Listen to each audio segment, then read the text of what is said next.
The holidays bring a lot of things, a lot of stress, a lot of joy, and a lot of smell.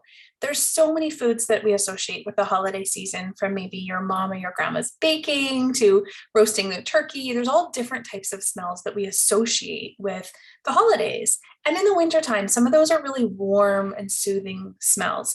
So, what I want to talk about today and in this week's blog are some herbs and some spices that you can be using around the holiday season to really get in the festive spirit in the kitchen.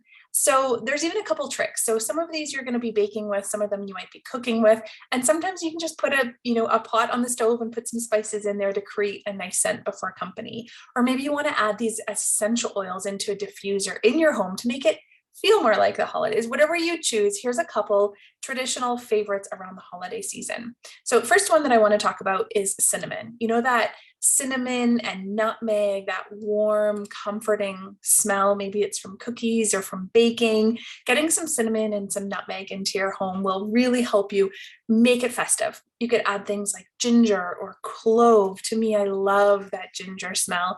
My mom's gingerbread is just amazing. You could add things like allspice, that clove. Maybe you're putting it into some warm drinks. There's so many different things you can do with these herbs and spices. And then even another herb like rosemary. So maybe you're stuffing a turkey with it or putting it on some roasted vegetables. These are a few of my favorite scents around the holiday season. And I have a couple ideas as to how you can include them more in your home. So this week in the blog, I'm going to be giving you a short little list as to get started on some of these. And then I'll give you a resource where you can dig in and dive even more. So whether they're herbs and spices that you're cooking with, you're putting in a pot on the stove, or you're actually adding into essential oil diffuser, this is going to help create some really festive smells around your home.